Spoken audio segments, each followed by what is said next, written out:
Donc c'est 2 heures sous haute tension où vous êtes en compagnie de Flaubert, de Chrétien de Troyes, de Paul Valéry, de Roland Barthes, pour rendre tout ça accessible, je vous cite un peu, à l'hétéro abonné à l'équipe. Oui, c'est un assez bon résumé, oui, oui. Bah, c'est la première fois que je me suis un peu éloigné du travail que je faisais, enfin très prétentieux, tu sais, je me suis éloigné du travail. Je me suis éloigné profondément de tout ce parcours exceptionnel que j'ai vraiment intensément...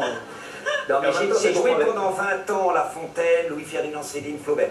Puis il y avait cette envie de parler aussi de ma petite personne au milieu de grands auteurs, et puis la politique, la démagogie, l'immense démagogie, la haine de l'intelligence comme Valéry, la possibilité de trouver un acte de résistance en osant dire c'est très compliqué de commencer par Paul Valéry, et puis après c'est pas voluptueux que ça de continuer avec Roland Barthes, et puis après on a mis en scène le Palace, puis le Palace c'est le Collège de France, et un acteur très intellectuel est venu me voir en me disant c'est de la démence ton spectacle, on mélange le Palace et le Collège de France, mais c'est exactement ce qui se passait dans les années 78 et 80, les gens qui quittaient le Palace après 8 heures de danse, hein, où ils dansaient comme des malades, on verra peut-être un petit bout s'il y a un extrait, non pas du tout, donc je continue, mais... Il n'a pas eu le temps de répondre, hein. Il n'a juste pas eu le temps de répondre. Je répondrai quand il y aura un blanc. Tu as un extrait? Non. Ça sera demain matin. Oh non, ne dis pas ça, c'est grâce à ça qu'on a réussi à remonter la boîte. Il y a quelques années, on a fait un interview. Non, Michel. Comme disait Céline, tu vois, les gens se vengent des services qu'on leur rend. On a fait une émission merveilleuse où j'ai joué le jeu qui ne disait rien. Puis après, une caricature dans le mec qui parle.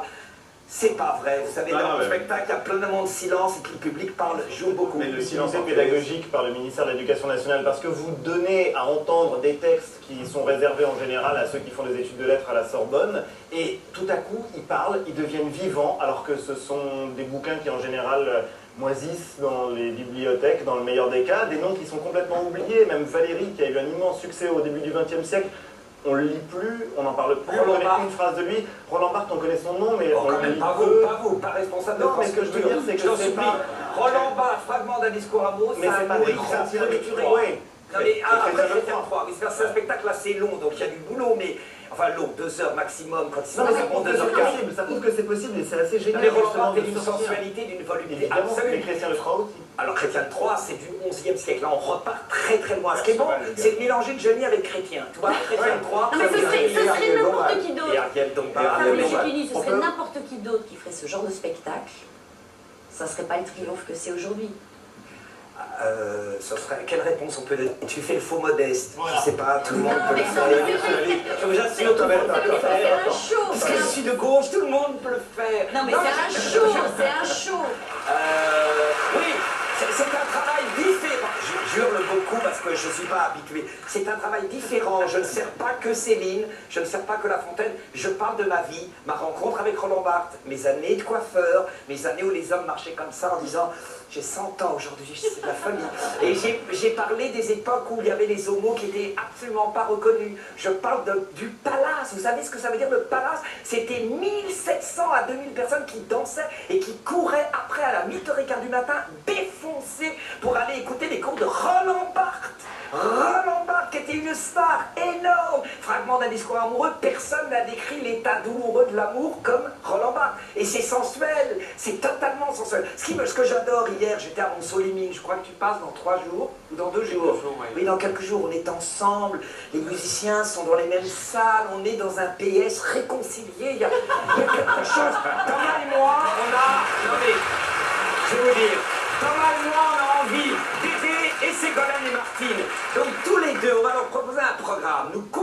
Nous rompons pas avec l'économie de marché, mais nous la redistribuons. Comme disait Jules Renard, l'argent ne fait pas le bonheur, rendez-le. Ça, c'est notre première base.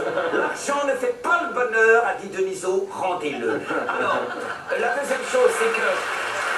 Roland Barthes, mais je vous ai coupé parce que j'aime beaucoup que vous vous exprimiez très nouvelle jeune fille par rapport à Didier Veil, qui est différent. Laurent Veil, qu'est-ce que tu m'as dit? Didier Veil, c'est un psychanalyste, excuse-moi, lacanien. Vas-y, je t'en supplie, vas-y. Alors, Ariane, toi, parce que toi, tu es plutôt un télo, tu peux élever le niveau. Non, toi, tu es l'incarnation du taxi qui t'aime, t'es la France profonde, t'es la France d'en bas, t'es celle qui est... Je sais pas, il faut que tu viennes voir mon spectacle, Ariane. Ça fait des années. racinien. Il va pas, il va pas. Le dessin, si, le dessin en est pris. Il y aurait une citation de Roland Barthes, il y a une citation vachement connue, je sais Oh, pas. bah, Il y en a plein. La plus belle de toutes, par exemple, c'est l'identité fatale de l'amoureux est « Je suis celui qui attend ». Et suis-je amoureux, demande Roland Barthes, et Denisot y a pensé énormément à ça. Suis-je amoureux, j'adore son sourire. Et moi, je peux pas, à chaque fois que je passe, c'est une déclaration d'amour. Dieu sait que j'aimais d'autres présentateurs avant lui. Mais suis-je, alors, une des plus belles Là phrases, aussi, moi je suis très amoureux de Denis, de Miro, enfin de Miro maintenant, je l'appelle. aussi. Ça y est, c'est vrai que l'émission va cartonner grâce à Ségolène et à Thomas Dutronc. Et Robert. Et Robert Robert Sebelet. Deneau, ouais. Alors- J'adorerais qu'on reste ensemble, j'aimerais qu'on transgresse, qu'on reste beaucoup longtemps. Mais beaucoup de temps. J'ai beaucoup de choses à vous dire. Première chose. Les habits-toi, Fabrice, je pense que tu vas faire un grand moment. Alors, Ariane, Oui. d'abord un prénom génial. Le dessin en est pris, je pars, cher Ramène, et quitte le séjour de l'aimable Trézène. Dans le doute mortel dont je suis agité, je commence à rougir de mon oisiveté. C'est du Racine, c'est gratuit, c'est en plus. Alors, la deuxième chose. Vous êtes à France Culture, et comment se ferait-il que le sens fait une des plus belles phrases de Barthes dans son début, c'est pour ça que c'est théâtral, bizarrement, c'est que Roland Barthes dit très peu de savoir, il disait ça au Collège de France, même s'il y a des pointures dans ses livres, le degré zéro de l'écriture, c'est pas fait pour nous tous, c'est fait pour les grands agrégés. Mais par exemple, commencer un cours par très peu de savoir, beaucoup de saveur.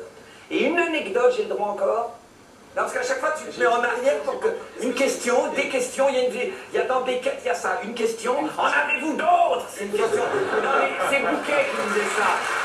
Il y avait des questions. Non, mais il y avait une scène En attendant Godot, il était génial, Michel, qui est dans le spectacle aussi. Il disait, vous avez des questions, en avez-vous d'autres?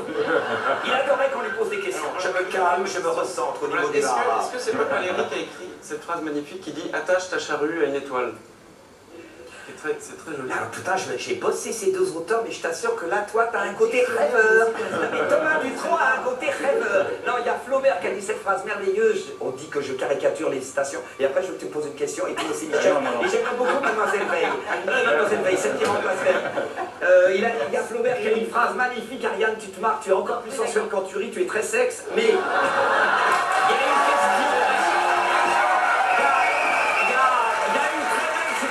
Flaubert, nous voulons dans nos écrits émouvoir les étoiles et nos romans ne font que faire danser les ours.